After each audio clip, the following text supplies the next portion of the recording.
Buenas noches. You know, for me, when I think about liberation theology, it's hard not to think about the term in Spanish. So,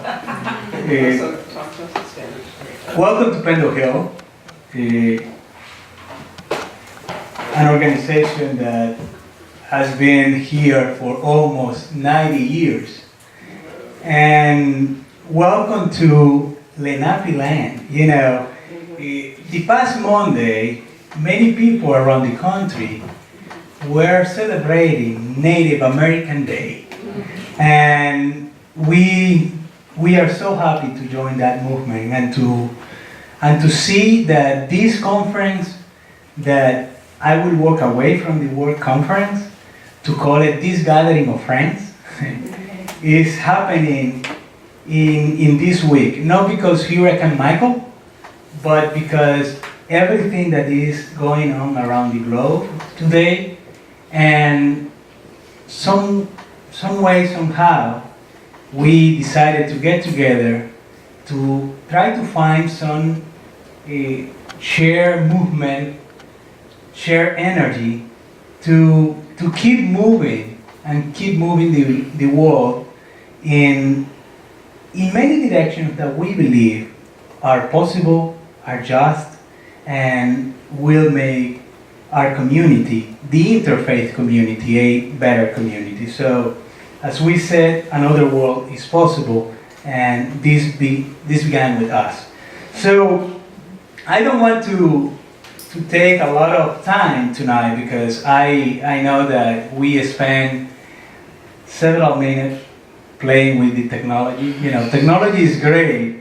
When you need it, it's always something wrong. But I hope that during this weekend we run with that and that we take advantage of the many good dialogues and the friendship that we will be able to build among ourselves. Yeah. Ralph, when I invited Ralph to be part of this conference, that was the quick yes that I could get. He was so enthusiastic to be here and to share with us not just what he is working in, but the passion that he brings into what he does as a human being, and especially within the context of the Catholic Campaign for Human Development, which he is now the director. And if you are not very familiar with the Catholic Campaign for Human Development, I invite you to visit the website of the United States Conference of Bishops, because this is a unique, very interesting, and a very alternative campaign. You know, they use the word in singular. I think that you should start adding an S there, because everything that you are doing is amazing. You name it. From the work on organizing community around poverty, to supporting the immigrant community, the labor movement around this country, and many more. So, Ralph, I will fail if I try to read your short bio statement here. So I want to welcome you as a friend, and before we pass the mic to you, I would like to invite all of you to hold a moment of silence as we enter into this 3-day, 4-day journey together. And I am sure that many questions, many comments, many seeds will be planted, and we will have the beautiful responsibility of nurturing them together. So let's start with a moment of silence.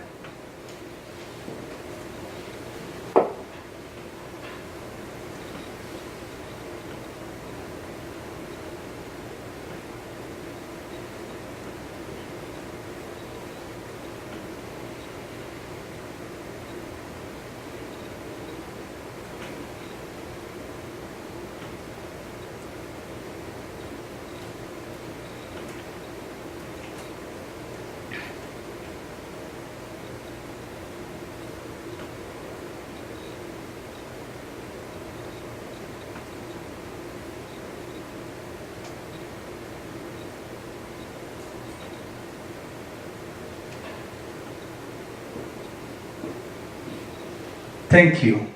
And there are some logistical stuff that we always need to remind. We have these beautiful devices, so they are great. You know, you can take a beautiful picture with them. But for this conversation, I will invite you that you silence them. If you need to respond to a call, we will invite you to go somewhere in the hallway where we can continue this conversation within the group. The majority of you are already familiar with where the restrooms are, so I don't need to remind that. And Ralph, this is yours.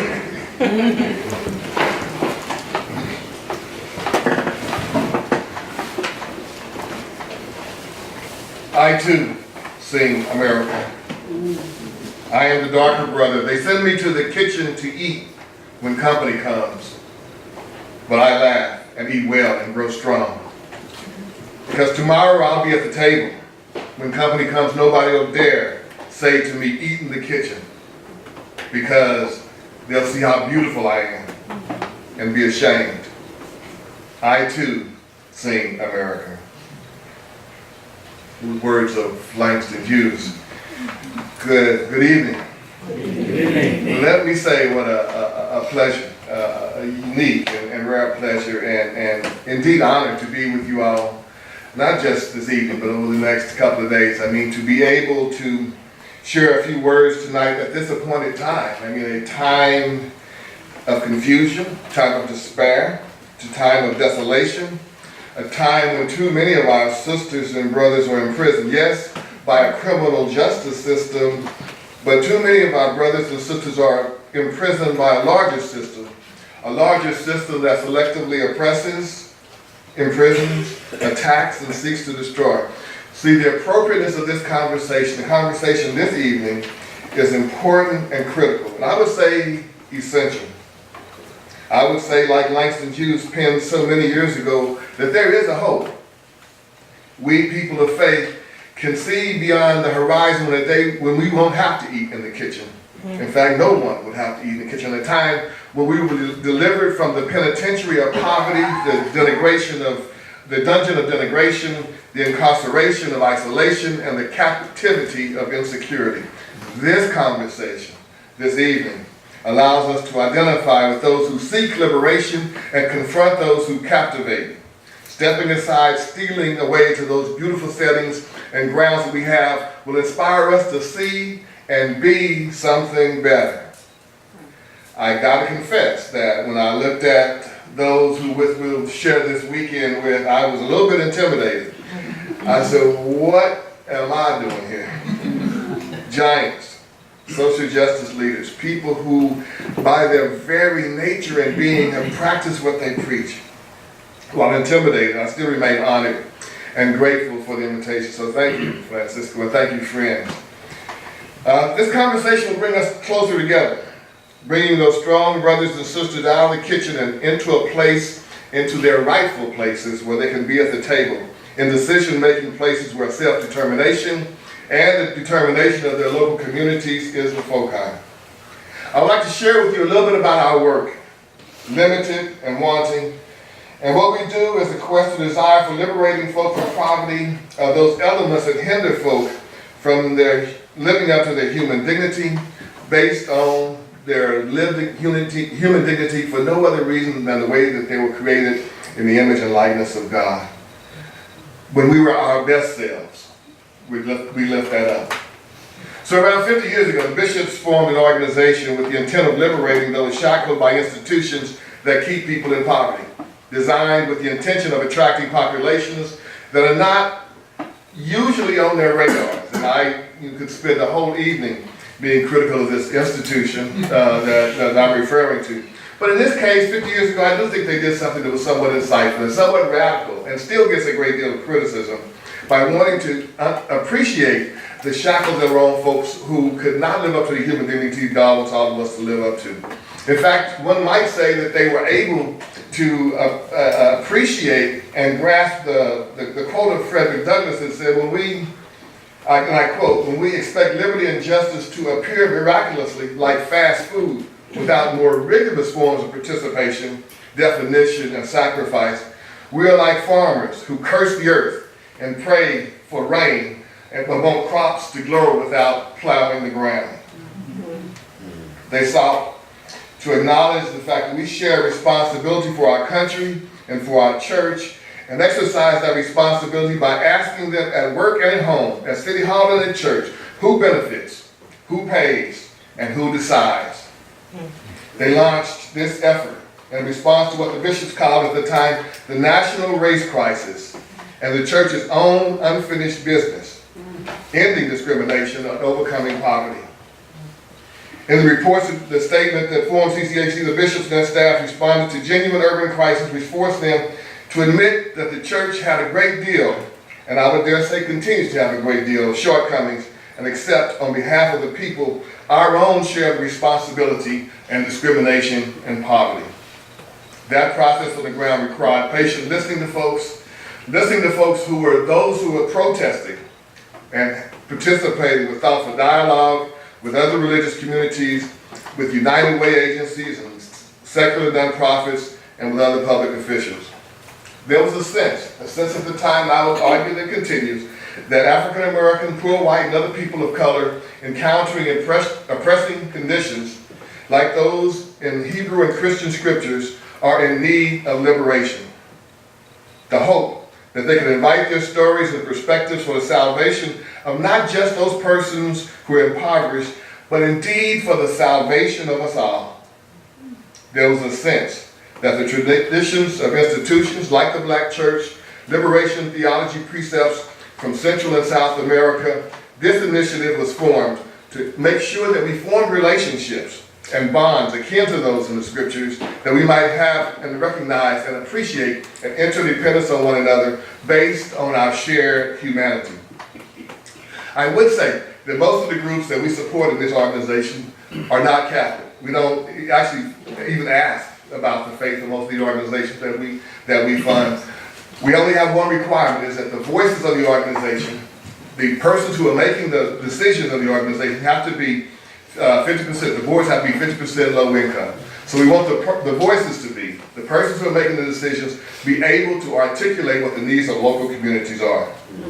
So they began forming the local official anti-poverty social justice program of the United States bishops, and addressing root causes through self-help organizations and through transformative education. So we have like two arms: funding self-help organizations and transformative education, bringing folks who might not be aware of conditions that keep people in poverty, to make them more aware to the degree that we can.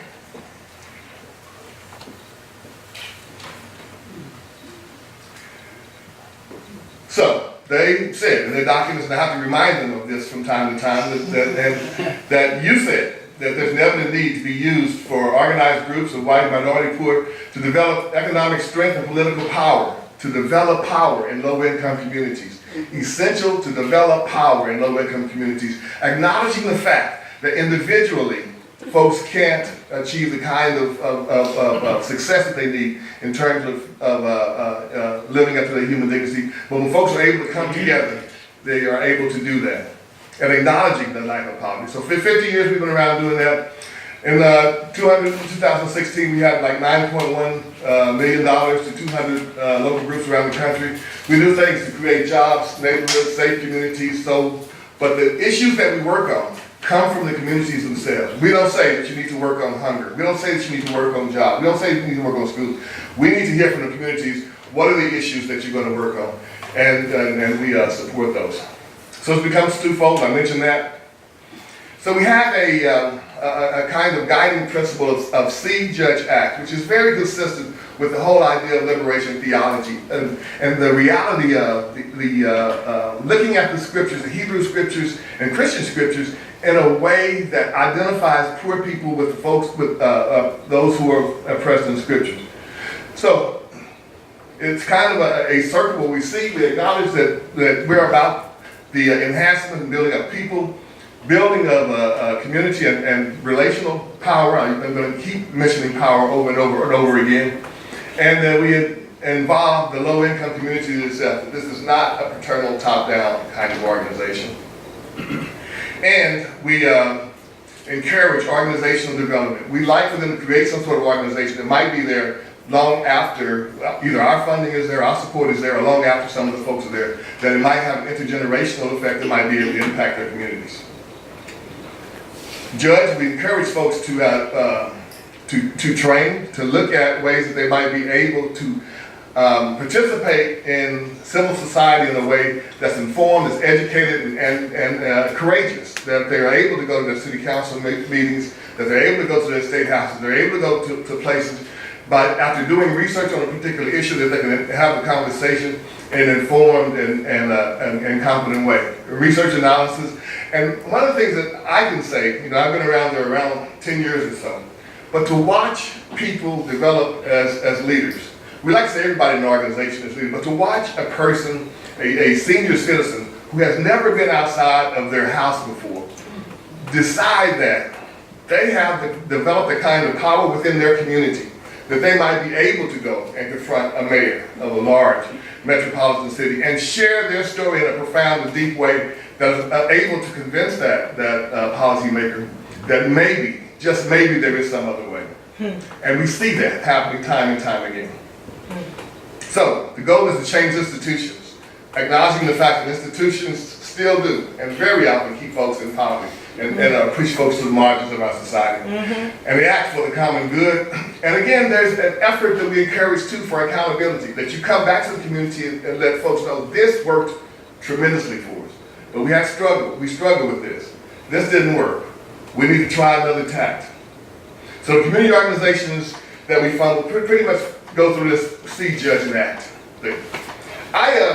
When I was putting frankly, when I was putting this PowerPoint together, I was just reminded by this quote, and it might not fit, but I was going to bring it here anyway. But the whole idea of Martin Luther King, who talks about being devoted to folks who are more devoted to order than to justice. Yeah. And I think we heard a little bit about that earlier when we were talking about the tremendous video that we watched. And that, he and Martin Luther King at his time talked about how he preferred, that, it's not so much the Ku Klux Klan and the sheep, but the folks who would sit around and do nothing. That the ones that you have to worry about. My grandfather said the same thing. He said he wouldn't worry about the person who confronts him and burns, crosses in his yard. He's worried more about the person who sits at home and watches and hears about it and does nothing at all. Right. So, some of the ways we do our action in some of the work that we do, again, and what I mentioned, but this is addition to that, is things like marches and protests and large group meetings, one-to-one meetings, rallies, again, in the hopes of developing relationships that folks might be able to see a shared humanity and come together and work for common good, for common issues. People accuse me of talking real fast, but Do it, come on. I usually say that they talk, they listen too slow. So the speed you're listening at, I'll slow my talking. Come on, say it. But no, I'm aware of that. So if I need to slow down and I need to come back, so please don't hesitate to let me know if I'm going too fast, number one. Or number two, like, what did you just say? Or it just didn't make sense. So please, I am not offended by interruptions. Most interruptions.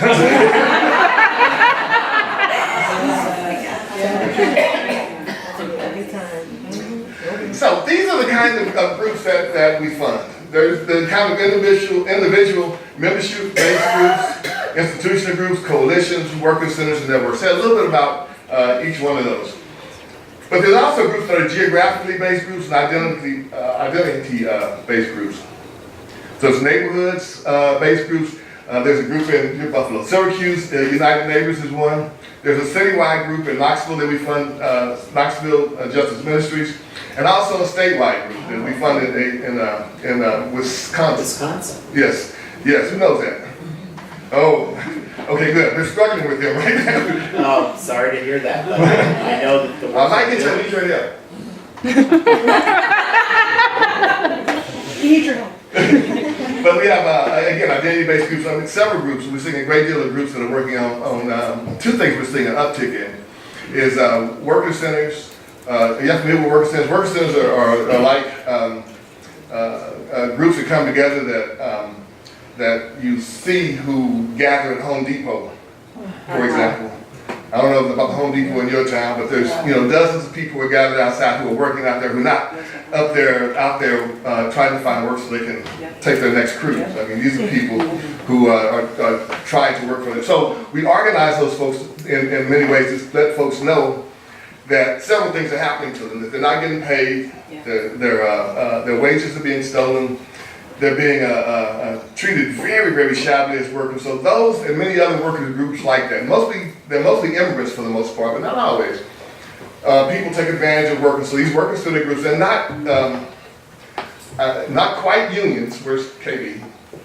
KB. They're not quite unions, but they are organizations that work for worker rights.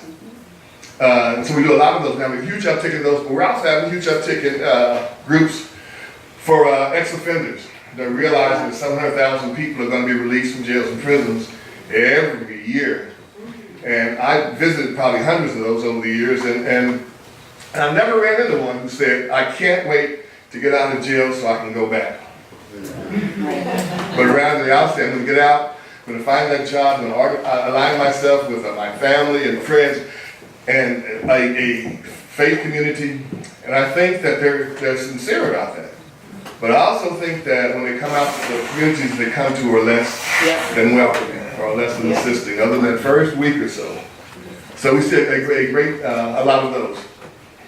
Tremendous youth and young adult jobs coalitions, tenant organizations, homeless and housing, and I mentioned a little bit about the immigrants.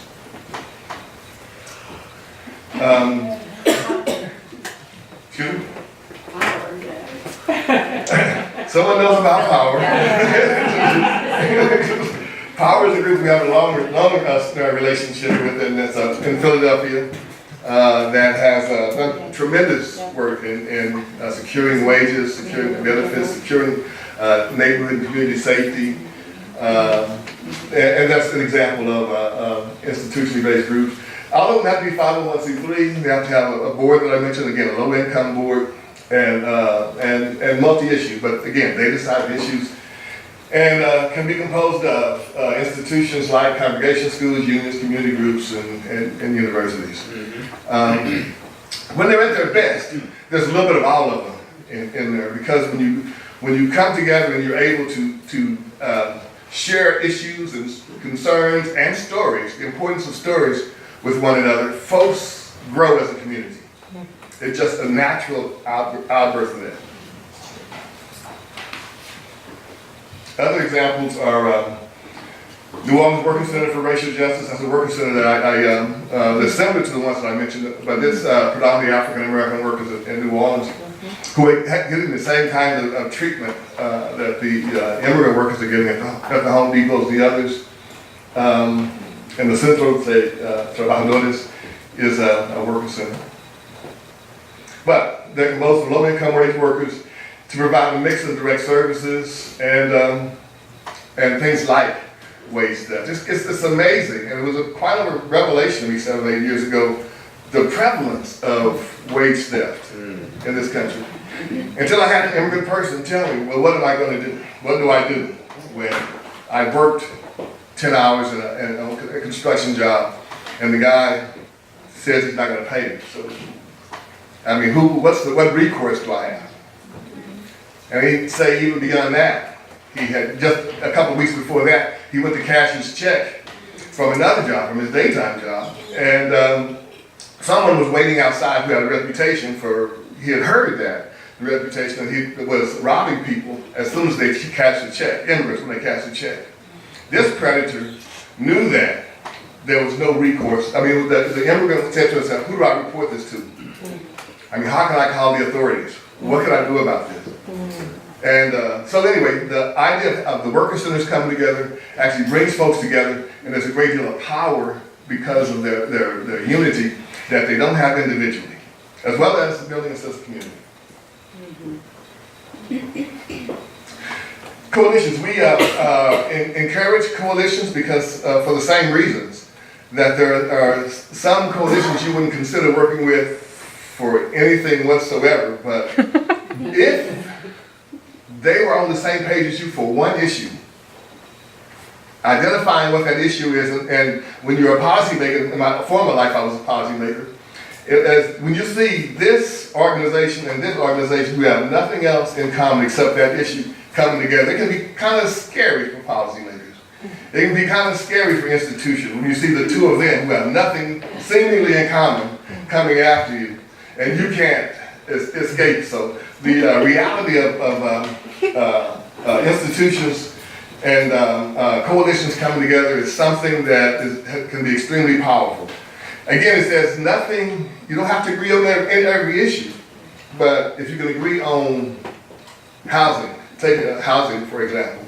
If you want to use a housing issue, and this organization is working on the issue of employment, but they have a little housing interest, but to see those two come together can actually build power. One of our stars in that regard is a organization called Raise Up in Massachusetts. A lot of the groups that we fund are, can y'all see that? Good. I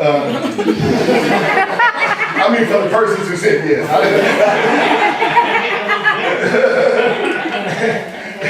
It's actually not that important, but I'll try to explain. But a lot of the groups that we work with fund are networked. And what they have these umbrella organizations around the country that will provide things like technical assistance, that will provide things like training, that will provide things like support. And the fact that they're networked is building so it's powerful. So we have things like the Industrial Areas Foundation, and Gamaliel, and Power is Faith in Action, but they used to be PICO. DART is one. Interfaith Work with Justice is one that does a lot with the immigrant groups that I was referring to. And so the fact that they realize, they understand the importance of being in coalition and working with one another. So I mentioned, any comments or questions so far? Do you want water? Yes. Your question was about I want water. Yes. Oh. Just realized it was behind me. He doesn't look very That's a whole picture, man. Questions or comments so far? Anyone else? Yes. Well, John. You said that you only work with 501c3s, and I understand 501c3s, but I find it always, I'm in a bind when I think about 501c3s because they're emasculated, because they cannot agitate for policy change, really, because their hands are tied by their 501c status. And I'm wondering how you, I don't want to say finesse that, I want to say how do you reconcile that? Because you know you can only go so far with them. You can provide them with that, but you can't say, you know, get that guy out of office because he's part of the problem. He's part of the problem. Yeah, we a lot of the organizations have just recently in the last say 5 years have started having 4s too, 501c3s and 4s. Okay. And for our purposes, we have to make sure that the funding is delineated, that our funding is going to only be used for the 3R. And so that there's a corporate veil between the two, so the 4 is over there. Because we're acknowledging the fact that yes, you know, for them to be able to create the kind of movement and power they need, they have to be able to either both raise money for the 501c4 as well as to look at ways that they can do some advocacy, political advocacy. Yeah. So yeah, that's been a, it's had a resurgence. And it's something that we experienced very early on in the organization 25, 30 years ago, but of late, it's something that folks are realizing that they have before. But we legally stay way away from the 4. We make sure that we do that. Yes? Could you explain the difference between 3 and 4? I understood the differences advocating for a person who is running for office, not necessarily for a policy change in a bill. You just did. Right. So it's not, 501c3, I mean, I've worked with 501c3s who in fact have worked on policy legally. So I just wanted to make sure that if someone was hearing that they weren't misunderstanding. Yeah, and part of the, there are also some nuances and Right. that crosses over. Non-money and that sort of thing. Right, Yeah. and I mean, 501c3, for example, can go up to a small percentage of for activity, but it's a very, very small activity. And not being a lawyer, nothing wrong with lawyers, nothing wrong with most lawyers, but nothing wrong with Some. nothing wrong with a couple of lawyers, but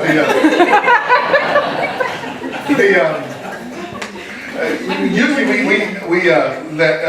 encourage the group to go ahead and apply with us and let us kind of decide rather than letting them, because the most part, the whole, by definition, the groups will be fun. They're not going to have 3 or 4 CPAs on their payroll or attorneys, and so we'll sift through that because we want to fund good low-income community organizing around the country, and if it's not allowed, it's not allowed. And part of it, I guess, is the obvious thing. I mean, we would expose the entire United States Catholic bishops to the tax exemption law. So there was a fear there. So, I mean, if we lost that, we would be able to fund any community organizing instead of a little bit that we do. Yes? I was just curious, like, given your perspective of working with so many different groups and seeing all that, what do you think is, like, for organizations in this moment, what is, I don't know, what's needed, or what are your thoughts on that, especially given, like, what you opened with around, like, liberation for all of us? I'm gonna get to that, and if I don't, remind me.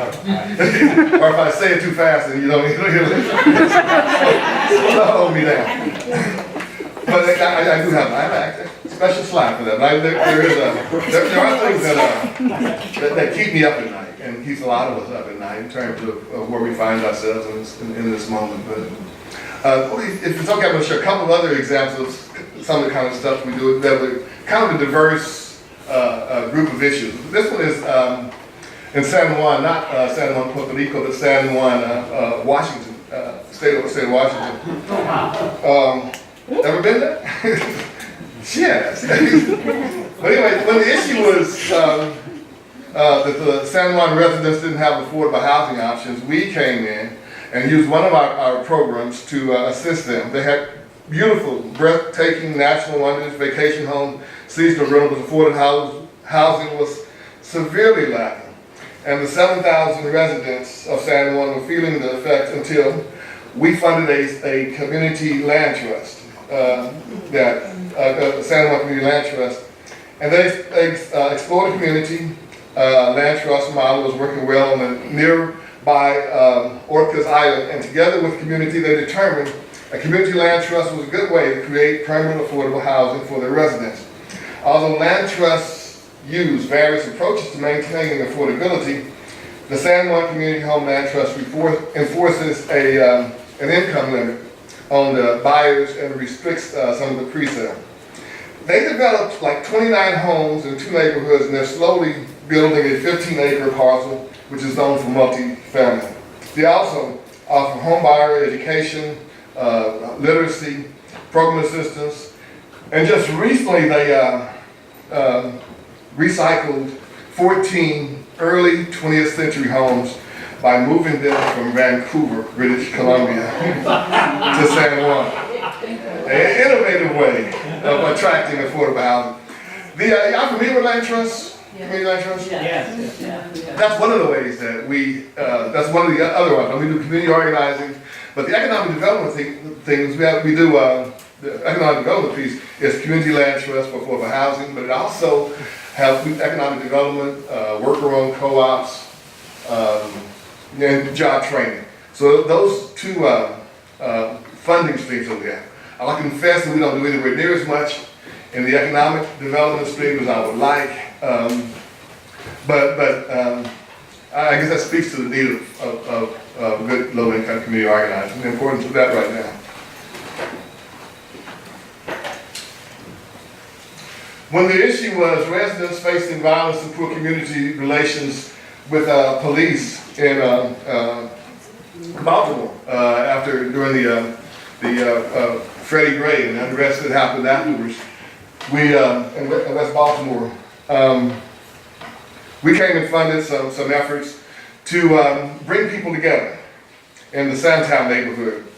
Is the parish of St. Peter Claver a refuge for violence and issues that the residents faced? I mean, it was right in the heart of where everything was happening. So they opened their doors, they hired a staff person, and they looked at ways they might be able to deal with the unrest, to deal with the police violence, to look at ways that they might be able to engage young people in the community who struggle. And we funded an organization called the No Boundaries Coalition. And it's a place to help just about every possible way that you can think of. Shortly after, about a couple of weeks after the Freddie Gray verdict and the unrest, they gathered at that church right next to that, about 400 or 500 people. And had long discussions about what the needs were in that community. And they did like the popular thing of breaking people down and letting them have small group discussions. And so there's 10 different groups. And each one of them had to come up with what they thought the most pressing need of that community was. And so they came together, it's been like an hour and a half together. They came together, and the weird thing, or maybe the most telling thing, that every group that came back, all of them came back and said that jobs was the most pressing need.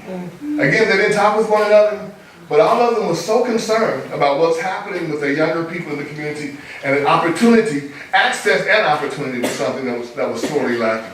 And that contributed to the great degree of unrest. That contributed to the poor and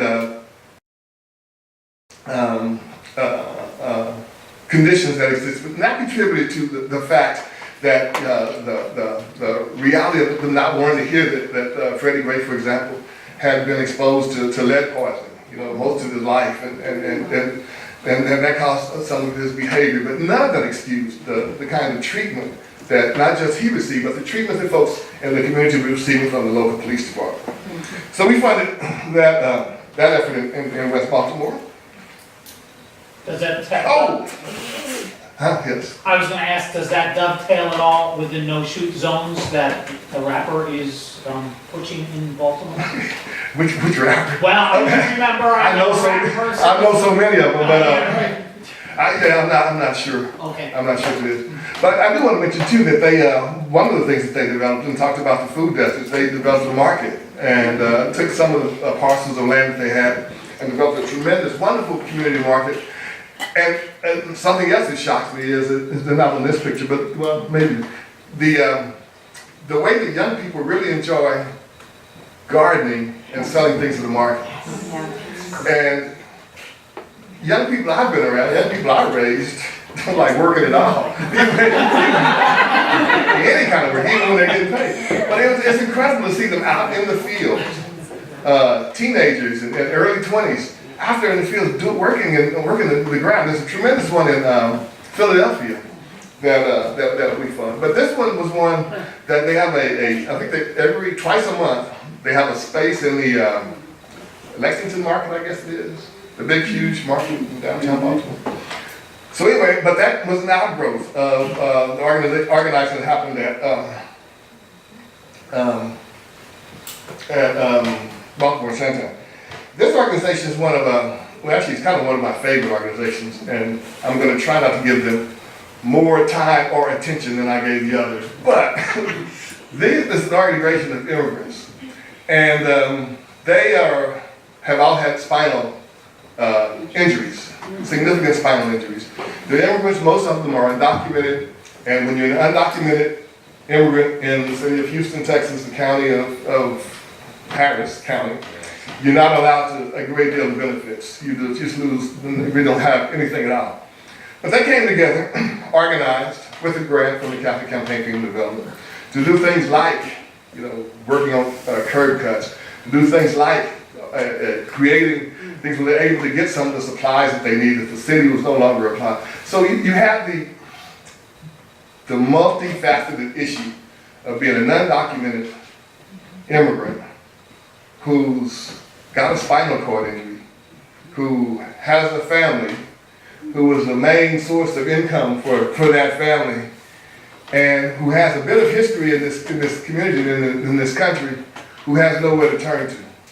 So they come together. And this is about maybe, that's why that board meetings, about maybe half of them are there. But the way that they provide support and help for one another, the way that they are able to look for ways that they might be able to support and get the kind of benefits that the city is not offering. They've even, of late, had the courage to go to county and city meetings to go and tell them, despite the fear of detection and deportation, of advocating on behalf of their brothers and sisters. It's called the Hope Wheelchair Association. I think. You would think if that's my favorite one, I'm supposed to know what that is.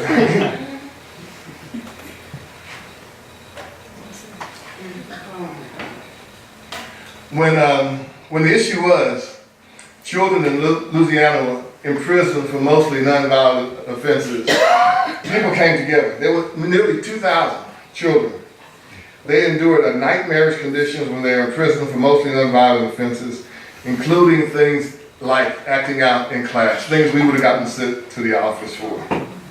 They experienced physical brutality, emotional abuse, and confinement in facilities with violent criminals until a decade ago when a group of frustrated people, mostly parents, formed an organization called Families and Friends of Louisiana's Incarcerated Children, or FLIC, we call it FLIC, a support network of families whose children were entering the justice system. With belief that these children needed services, not punishment, they and other organizations advocated for a system that focused on small regional facilities that are more home-like and offer different types of rehabilitation. In the state of Florida, we're funding an effort, and pray for it. We're struggling with it right now. Where the state of Florida will, the way that they incarcerate young people in the state of Florida is simple, and the ages that they start doing is very simple. So what we're looking at ways we might be able to offer, or they might be able to offer, civil citations, so that you can get a civil citation for having a fight at school when you're in the 4th grade, as opposed to getting handcuffed and taken downtown. So the civil citation would not follow you around if you decided you wanted to have a job for 20 years later, or if you wanted to go into the armed forces or one of those things. So we're working on that now, and we're able to. The proposal is in the state of Florida that they be given 3 civil citations before they're arrested at all. That's our hope. But when you look at a state, now I'm not anybody from Florida. Anybody else from Florida? What about Alabama? Okay, let's pick on Alabama then. But I'll tell you, Florida has a very similar problem. In the state of Alabama, 2 million people are disenfranchised and aren't able to vote because they're on paper, or as we call it, because of offenses, for the rest of their lives. So when you have that as to make you not sensitive to kind of needs in the communities, because you're taking that portion of your citizenship away, no matter what the offense was, no matter how long it's been since you've been off of probation or parole or any of those things, and you still can't vote. So we have organizations that are working. The one we're working on is in Florida right now. I guess it's on the ballot right now. It's on the ballot. Next week, in November. Yeah. Pray for that too. There's a wonderful guy by the name of Desmond Meade himself who spent some time in prison. And he works with a Faith in Action, or PICO affiliate down there, who's really helping to run the statewide effort that we're helping to support. And he did his time, and he struggled with some emotional things afterwards. But he ended up going to law school, and was able to get the state to actually allow him to have a license, a bar license, and now he's working on this effort to try to get this where people can vote. I mean, it's been a tremendous passion, for lack of a better phrase, for it's something he really wants to see happen.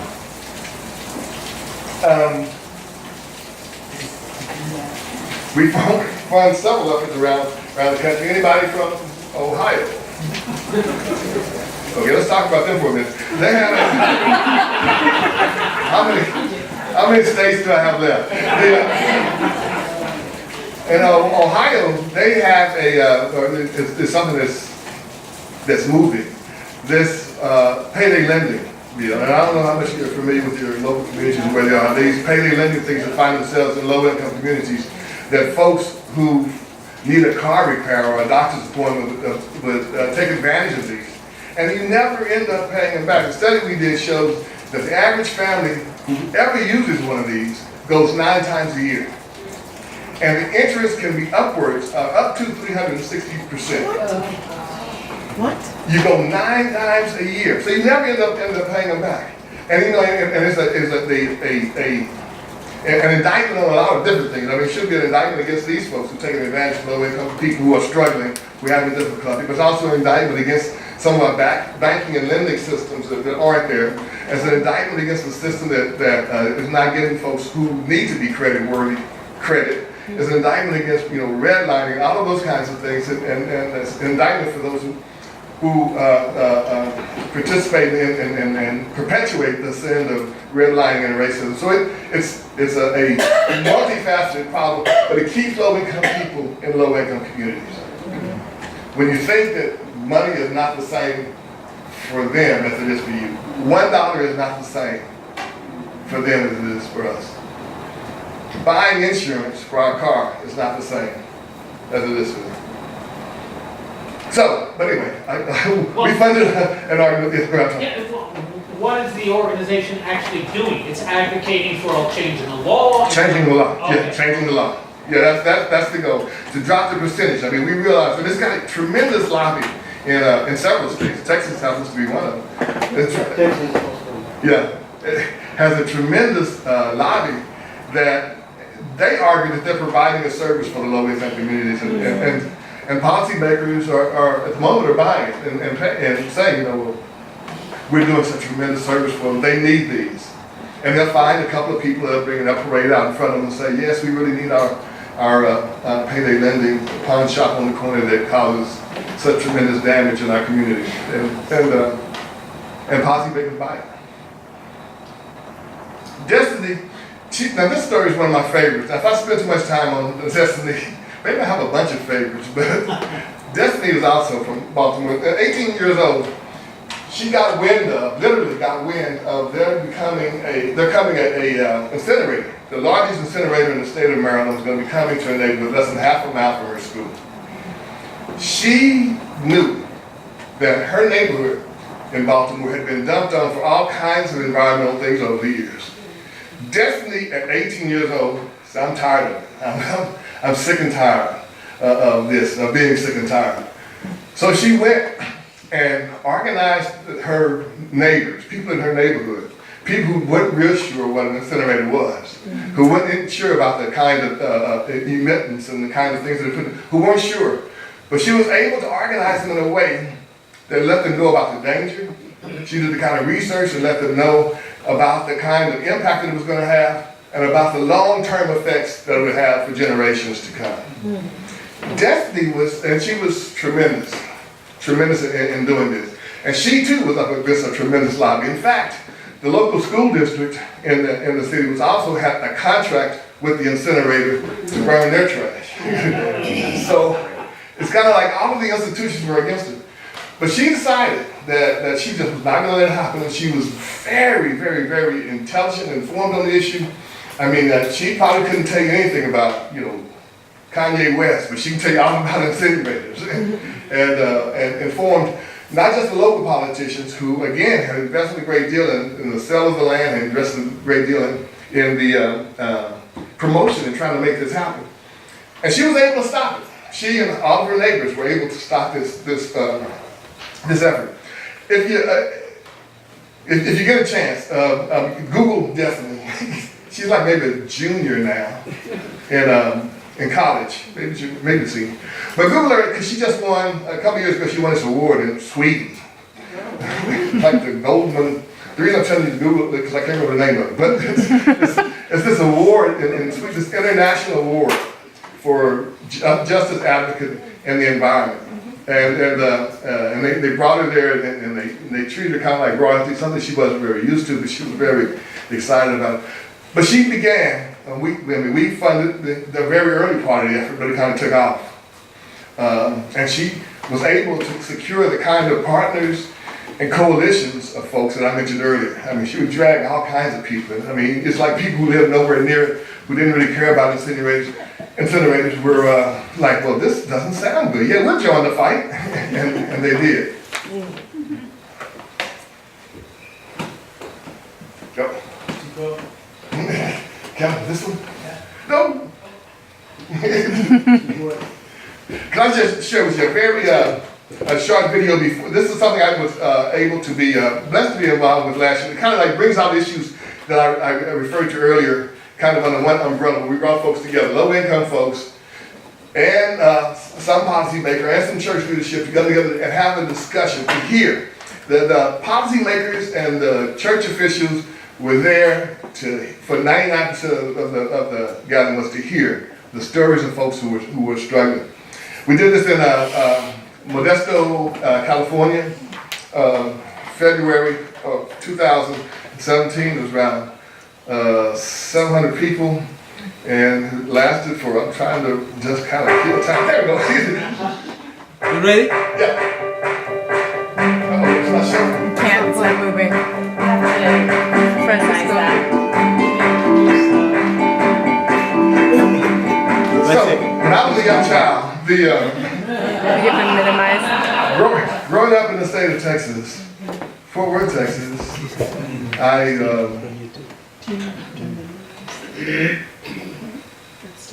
Well, while he does Sure. that, I have a question for you. Sure. And that is, and I was going to say this to the end, but this might be a good time to do it. Okay. And that is, well, how do you compare your effectiveness or the effectiveness of the institution you're working with now with the effectiveness that you had when you were mayor pro tem or whatever it was of the city? How does that effectiveness work? the effective Funding organization versus policy. Sure. Well, there's a lot less restrictions working with community organizing groups than it does with policy work.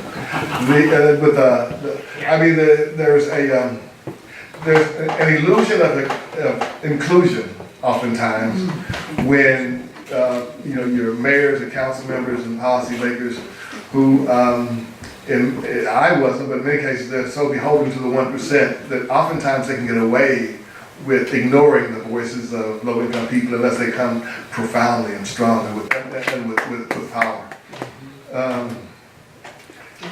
Was that applause or was that? That was applause.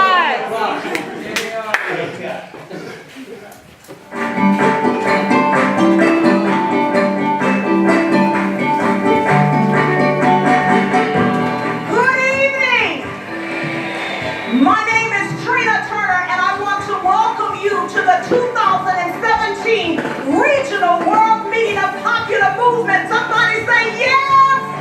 Woo!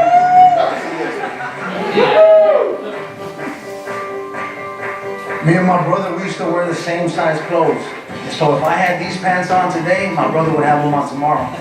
And we were taught never to take nothing from nobody. And so one day we come into work and the homie in the front, he says, hey, Father Greg wants to talk to you guys. And I'm like thinking we're in trouble, right? We get in there, we sit down, he gives us 2 Sears cards. And he says, go buy your guys some clothes. We're like, no, we're cool. He's like, go buy your guys some clothes. I look over at my little brother and my little brother's in tears. And I'm like, what's wrong, dog? Ever since he was little, I would tell him, don't cry, don't show weakness in front of anybody, you know? I look over at my little brother and I go, what's wrong with you? You know, why are you crying? And he goes, why do they care about us, homie? He couldn't understand it.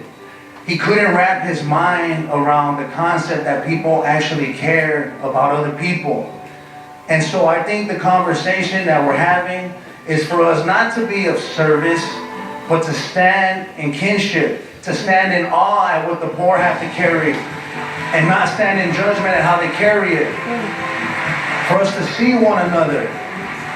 And that's what we're doing on the organizing side right now at Homeboy Industries. Building relationships is the most important thing. If criminalization and incarceration of black bodies is the solution, then what is the problem? If deportation of our brown brothers and sisters is the solution, then what is the problem? If those who were integral to the creation of this country as we know it are not welcome to enjoy the fruit of their labor, then what does that say about our humanity? And more importantly, my friends, as people of faith, what does it say about our God? Do you reject the glamour of evil and refuse to be mastered by sin? This question was once an optional part of the renewal of one's baptismal promises in the Catholic Church. And that notion of the glamour of evil is something that bears reflection by each one of us. Metaphorically speaking, there is no doubt that evil does glamorize itself. Amen? It dresses itself up and presents itself as something that is not to capture our attention in our actions. Racism is evil. Racism is a sin. The answer to the question of how we transform structures that exclude people is the simple answer, the task of the church, to continue working on the conversion of human hearts, something that the church is uniquely positioned to do. Vengo ante ustedes como madre, como mujer y muy orgullosa trabajadora del hogar, porque no solo les enseñamos la unión familiar, sino también nuestro idioma, el español, y los adoptamos y amamos como si fueran nuestros hijos. Our brothers and sisters are working and afraid. We have children in our Catholic schools who are terrified, as you all know. Any day, they could come home from school and find their parents gone, deported. And my friends, it is not right that people are being forced to live this way.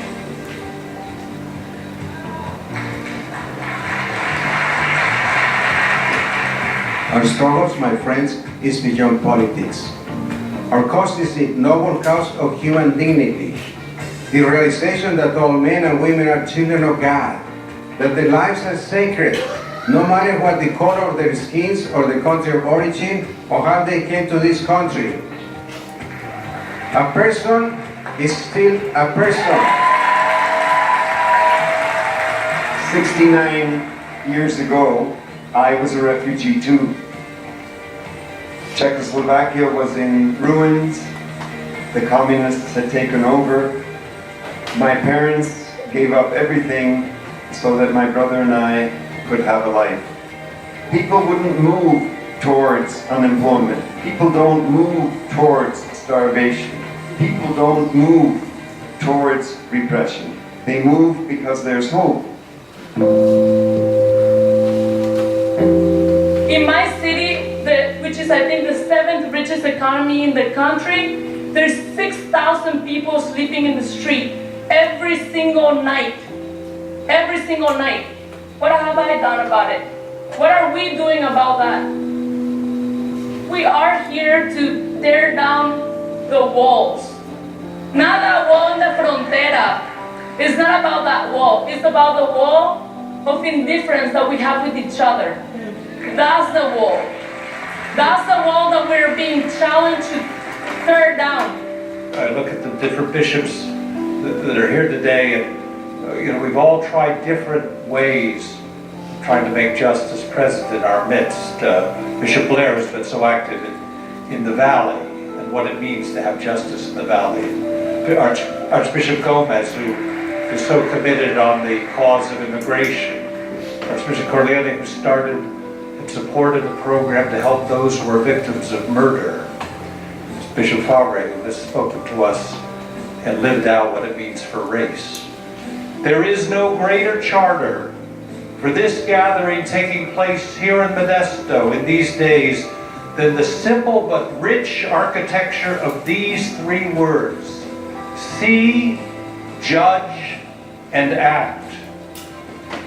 Yet these words, which carry with them such a powerful history of social transformation around the world, in the service to the dignity of the human person must be renewed and re-examined in every age and seen against the background of those social, economic, and political forces in each historical moment.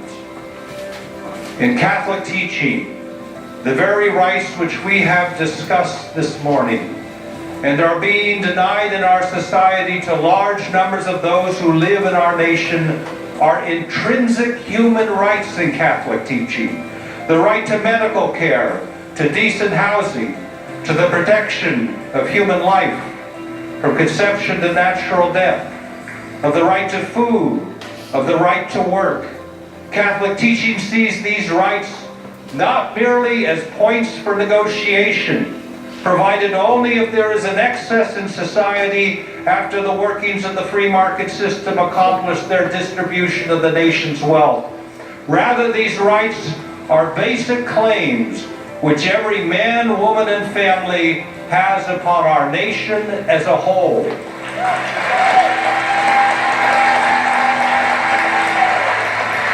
And I want you to think of someone you have known that our economy has killed. A senior who can't afford medicine or rent. A mother or father who are dying working 2 and 3 jobs and really dying because they even then can't provide for their kids. Young people who can't find their way in the world in which there is no job for them. And they turn to drugs and gangs and suicide. Think of one person you know that this economy has killed. Now mourn them. And now call out their name. Let all the world know that this economy kills. When the emergency manager made the decision to use the Flint River as our drinking water source, we were already on our way to paying one of the highest water rates in the nation. The decision to draw from the Flint River was motivated by the desire to build a water pipeline to provide unfiltered water for corporate interests. After the switch, people knew that there was something wrong. We are actually all islanders. I hope we understand that. We come from islands that have very limited resources, but sustainable resources. We are on the island, our common home, Mother Earth. If we understood how islanders think, we could take care of our common home in a much better way. This is your event. That is not something that we want to take away from you. We came to accompany you, to support and all. The Catholic Church believes that the joys and the hopes, the grief and the anguish of people of our time, especially those who are poor or afflicted, these also are the joys and the hopes and the grief and the anguish of all followers of Christ. Period. We come to express solidarity with humanity in its walk and search for the basic human virtues, which makes the life of all of us dignified.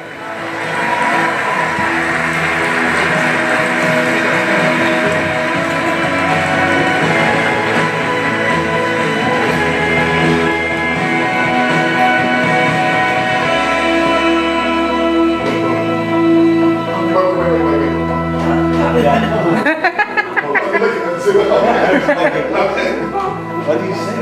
He's the woman. This is the best that he says before we there.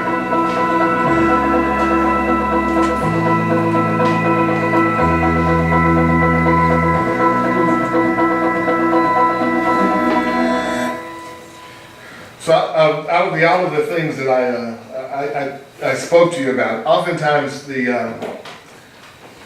elements of our society can be, because it's so polarized, can be extremely critical of organizing low-income folks for the efforts, for the purpose of having power. Because as we were organizing voters in Georgia, and we got criticized by some faith communities who say, why are you organizing voters? Because you know how they'll vote.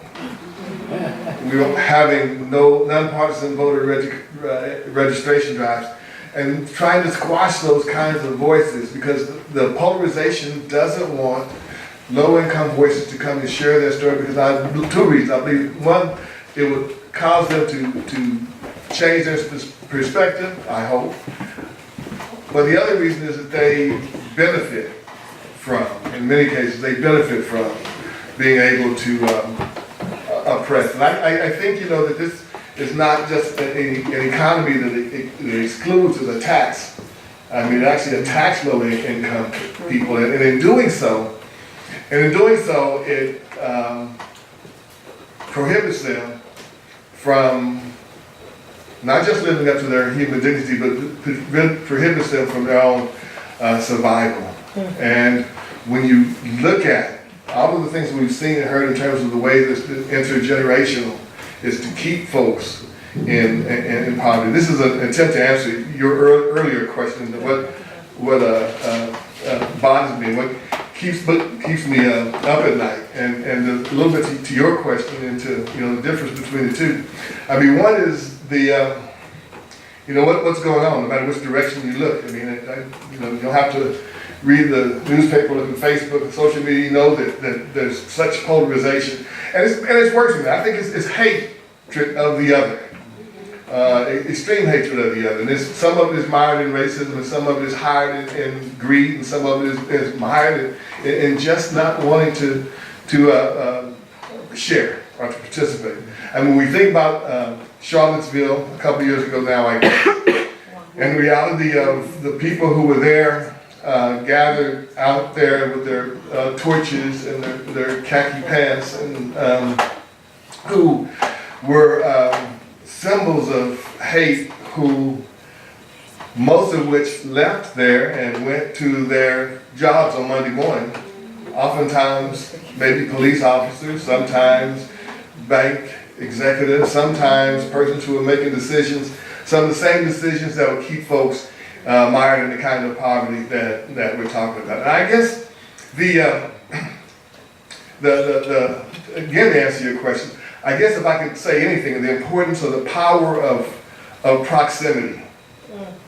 The power of proximity, of being able to move beyond our comfort zones, move beyond our communities, move beyond our individual neighborhoods, and that which causes us, quite frankly, comfort. And go into a situation where we know there's going to be a challenge, where we know there's going to be opposition, where we know there's going to be differences, and looking for that shared thread that you might have with that community or with that person. So I think the importance of the power of proximity, I think, is something important, but I think that we continue to be polarized in so many ways. And I think, that we saw it in a glimpse, a very small glimpse, of the attitudes that are happening around the country in Charlottesville. I think too we're seeing another glimpse in what we see in policy and separating families on the border. Remember when that used to be in the news? Yeah. And it's still happening, but it's not front page news. It's not something that folks are talking about as much. And I would blame them as much as I blame us. I mean, I think a lot of us can tell you about Kanye West and the president today. Not everybody, but some of us can tell you that they spent some time together. But the reality is that we don't demand that this is a situation in terms of and again, this is just a glimpse of a much bigger issue. I mean, the separating folks on the border is part of an immigration system that's tremendously broken, that we refuse to do anything about. We refuse to make that happen, make a comprehensive immigration reform happen. And again, remember when that used to be in the news.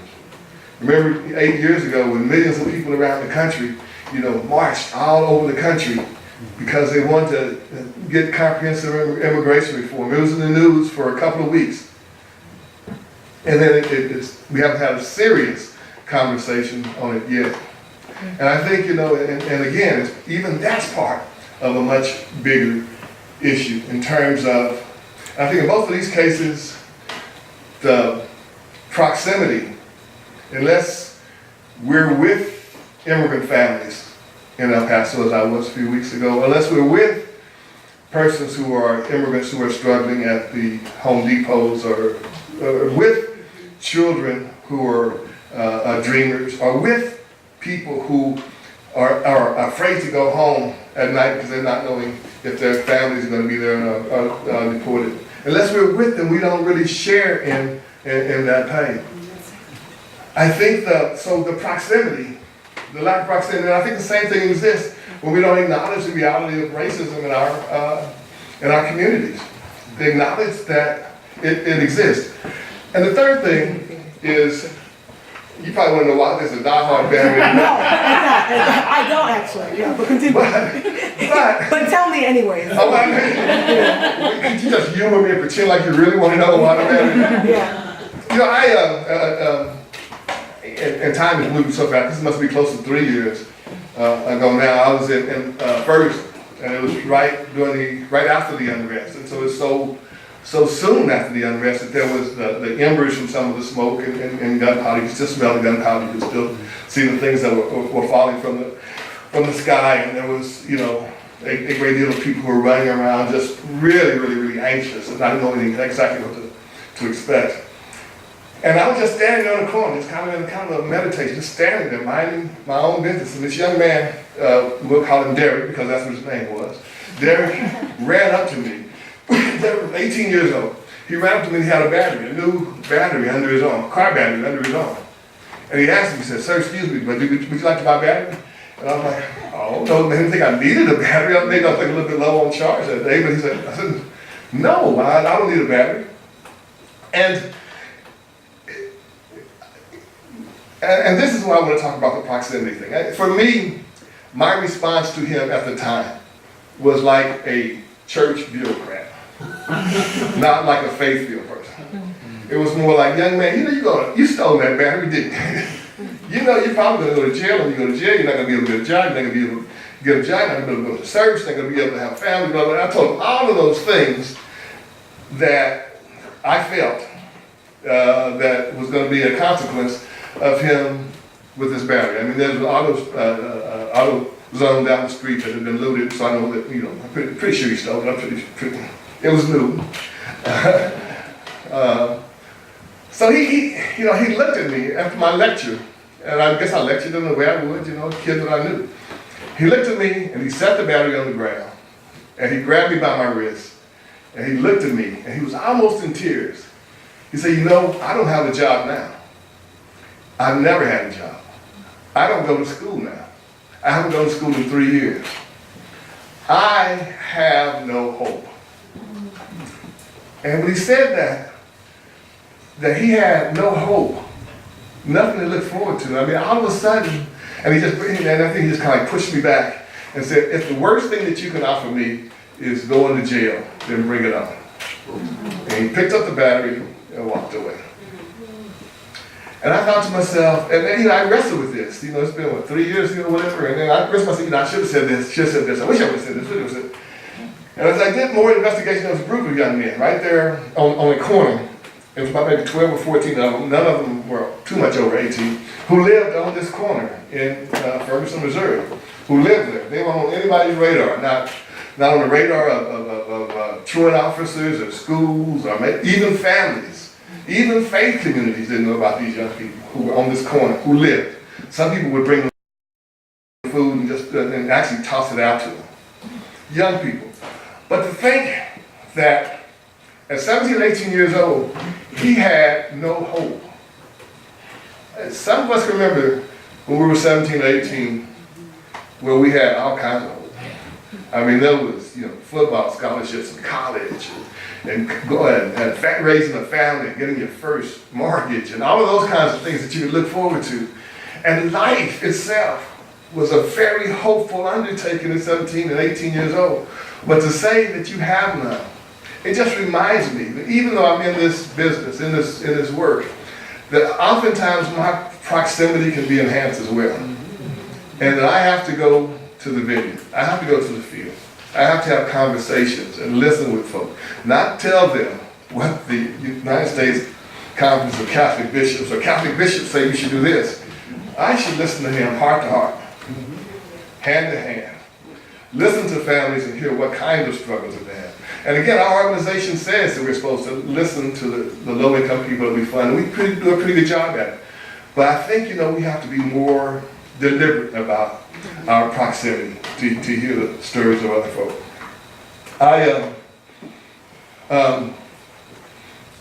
This is two different stories. Oh, wait, go ahead, I'm sorry. You remember. Of course. Yes, thank you. I was just wondering about your thoughts around the historical amnesia that we have in this country. Like separating children from their families is nothing new. It's actually a historical practice that we're deeply invested in, and we've done it in reservations, we've done it with internment camps, we've done it with enslaved Africans. This is our policy. This is what we do, and we keep forgetting it. And every time it happens again, we're like, oh my God, we're separating children from their parents. We do it every day with low-income families in the DHS system. Because you're poor, you're no longer able to be a parent because that's criminalized. So this is what we do. And the historical amnesia, I feel like maybe proximity is part of the reason why we maintain that voluntary ignorance, but even when we're close, we easily forget. So I'm wondering what you think about how do we address the historical amnesia? Because I agree. I think that it's almost like we never stopped. We never stopped. Yeah. And it's the challenge, I think, for us is to continue to work in a progressive way towards efforts that benefit people who are struggling. Because I agree that I feel like that once we stop, we regress, we go backwards. The amnesia, I think, is convenient, it's safe. It's not something that people want to talk about because it makes them feel bad. You talk about snatching babies from children, in slavery, and they never seeing them, and parents never seeing them again. Folks, it's not a pleasant conversation, but it's something I think that it's an important conversation to have, so we don't repeat the same kinds of things that we did in the past. It's critically important. One more quick story, if it's okay. You really took up all of my time. That was my first question. Yes, okay. I just needed somebody to blame. And believe me, I don't have historical amnesia. I'll remember that. I don't want to talk about the proximity of the water height. That'd be for another time. But Miss Florida Giles was a woman who lived maybe 3 houses from us when we were growing up down in Texas. And she was in her mid-80s. She was a beautiful woman who was just a tremendous woman. And my grandfather, who lived with us, he would say that that we were a family that were concerned about feeding people who were hungry. Our family was someone who were community leaders in feeding people who were hungry. And what that translated to him was every Christmas and Thanksgiving, when he would go to the pantry, go to the very bottom shelf, dig past the good canned goods, find that one good can of hominy, and I don't know who eats hominy anyway, but find that one good can of hominy, take it to church on Christmas and Thanksgiving and say, that should feed just about everybody.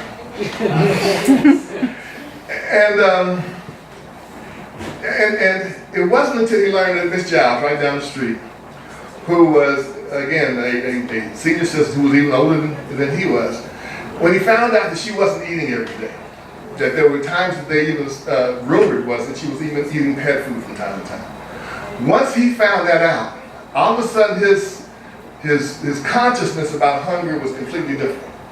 He no longer said, this one can we got to figure out ways that we deal and advocate on behalf of people who are hungry around the community.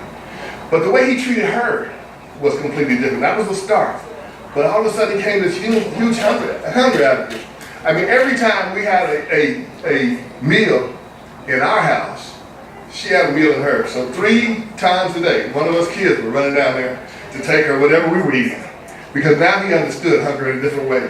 Now he could put a first-hand eye on it. And I gotta tell you, whenever I was taking the food, sometimes the desserts didn't make it, but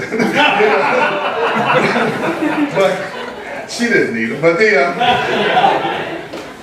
the point is that once the proximity shifted, even though she was right in her own backyard, literally, he didn't understand, he didn't know. Once he was able to look with different eyes and see with different eyes, all of a sudden things changed. One other quick story, then we'll have time for me to finish, huh? Hey, let me tell you, He said I have all night, only it happens in 5 minutes. It's a familiar story to some of us, Mary and Martha, who heard that Jesus was coming to town, and their sister and their brother Lazarus died. Some of us know the story. And they ran to him and said, Jesus, it's too bad that you weren't here, because had you been here, our brother would have died. And Jesus said something like, no, your brother's asleep. They said, no, my brother's dead. They said, no, your brother's just sleeping. They need us a little bit of exchange there. And then he said, no, he's very dead. He's been dead like 4 days. He ain't just a little dead. He's very dead. And Jesus says, I'm going to take a little bit of liberty with the gospel, but... They did too. So Jesus said, take me to him. Take me to where your brother is. So Jesus calls out to them and to Lazarus, tell Lazarus to come forward. And you remember, oftentimes, I don't know what y'all, I try to put myself in gospel stories from time to time. Like, what would I do if I was like running behind Jesus and we were going to the tomb and Lazarus comes walking out because Jesus asked him to come out. Lazarus is coming out wrapped up with a, I probably wouldn't have been there when Lazarus got about to that point. I'd been gone. But I certainly probably would have been questioning when Lazarus walked out and Jesus says to the folks who are gathered there, because he's wrapped up, when he says, untie him, unbind him. So I would have probably stepped back and allowed some of my other friends to go there. But I think then, or I probably would have been my 2020 mindset, Jesus, you already did the hard part. Why don't you go ahead and unbind him? He's walking there. Take care of that one. But I think then, as now, he invites us to share and to participate in the participation of miracles. That, God handles the hard part. He just needs us to do the easy part, to see our brothers and sisters, to be proximate to our brothers and sisters. Because I feel that the power of proximity causes us to do things differently. That we're innately tied to one another. We do things differently when we see our brothers and sisters and see that shared humanity. Thank you all for your time this evening.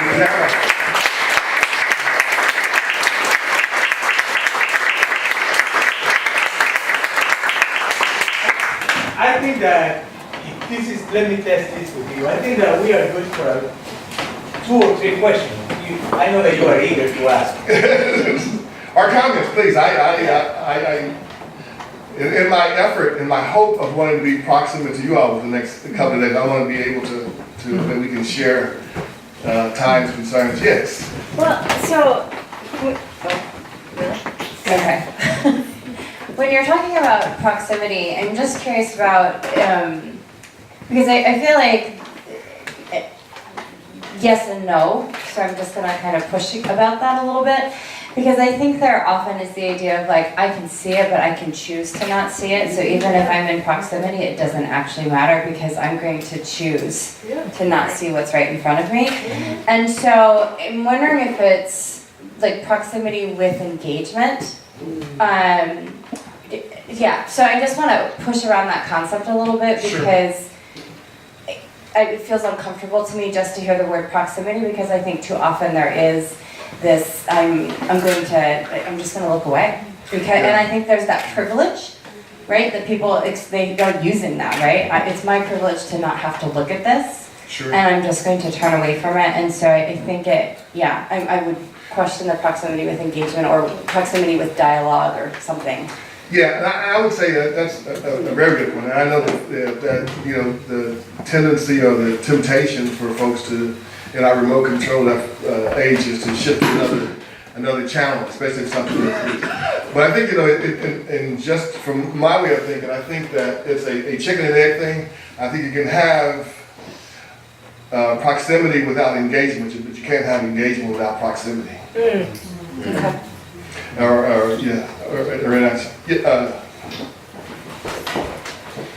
Hi.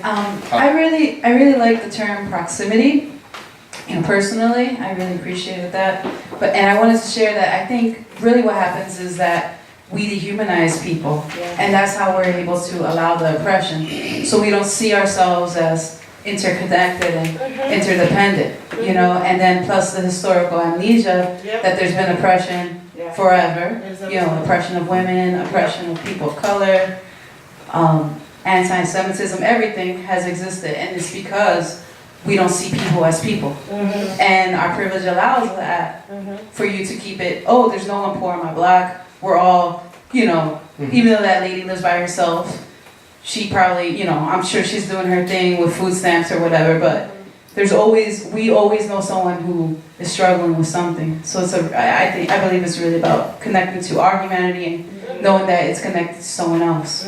Sure. A person who's brought it to light just recently, you all know Brian Stevenson?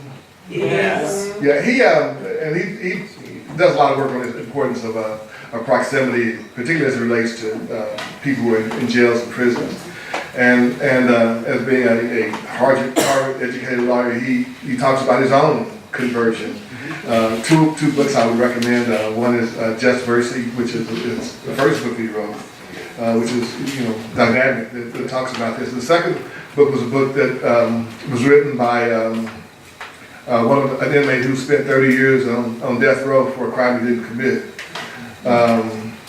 And I will. The Sun Does Shine, thank you, The Sun Does Shine. And his name is F.D. Ray Hitchens. I forgot the title, I'll give you the name. But in both of those, it talks about the importance of being proximate and then responding to the proximity. I think well, I'll leave it there and see if there's any other questions or comments. And I have another. Yes. Yeah, I want to respond to the proximity thing, more than proximity. There's a gospel formula where 6 times in the Gospels, Jesus is recounted as doing 4 things. Number 1, he came out of the wilderness or out of his community, and that came into the proximity of people.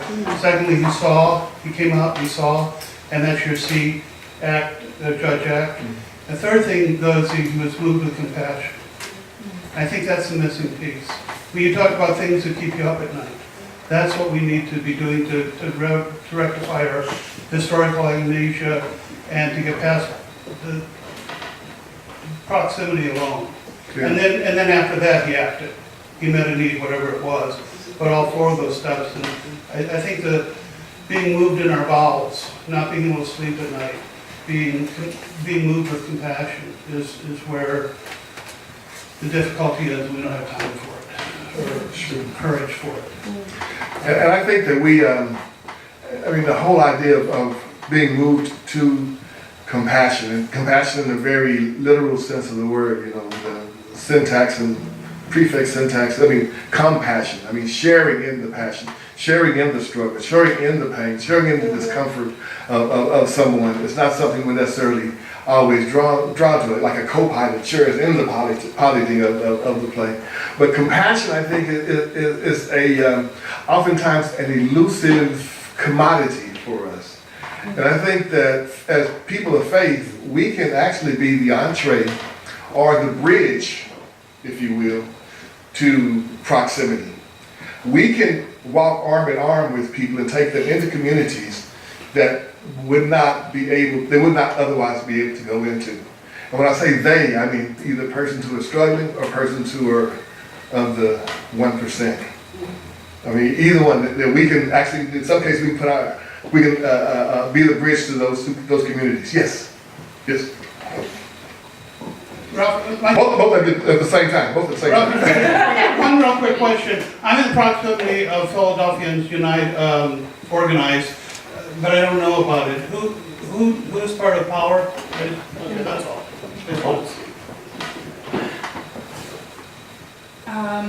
Okay, so I think that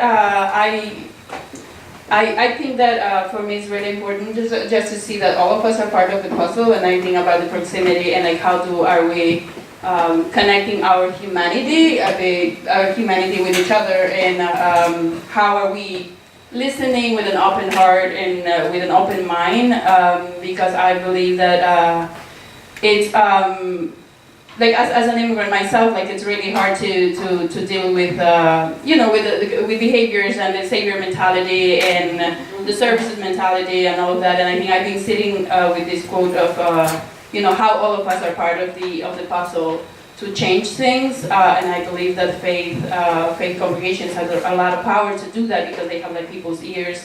And the quote that I've been sitting about myself for like this past 1 or 2 weeks that has been hard is that I don't know who said it, but it says that if you have come to liberate me, you're wasting your time. But if you have come because your liberation is tied with mine, then it just like gives me the idea that we are working like holding hands in a chain, like not willing to listen to each other, but willing to work together and struggle together because it's not hard. It's hard struggling together in that way. You're not coming to save me because you don't know my struggle. So I know my struggle, so that therefore like we can figure it out together. Okay. And perhaps a better way I think it's the whole idea of accompaniment. The escort, let's walk hand in hand with this struggle. Your struggle has become my struggle. And my struggle has become your struggle. Quote, and then we have one final comment, I think, and that's by you right there. And there's one that Francis made, and he did this before one of the world meetings, similar to the one that was in Modesto, that was in Bolivia. And he talked about the importance of that the future of folks isn't really tied up in some of the great leaders and powers and the elites. It's really tied up in folks and their ability to organize in the very, very pure sense of community organization. Come in. Yes, ma'am. Joan, is it? Actually, what you said, one of the biggest challenges faith groups have is not going in with the answers, but going in there with listening heart and space. And so I just wanted to say, a group I was part of in the 90s that was working on the death penalty was funded by you guys, and I'm really grateful. We actually got somewhere. We didn't get all the way, but we got an awful long way. So thank you. Yeah, in the 90s, I wasn't there yet, but they knew I was coming. Thank you all. God bless.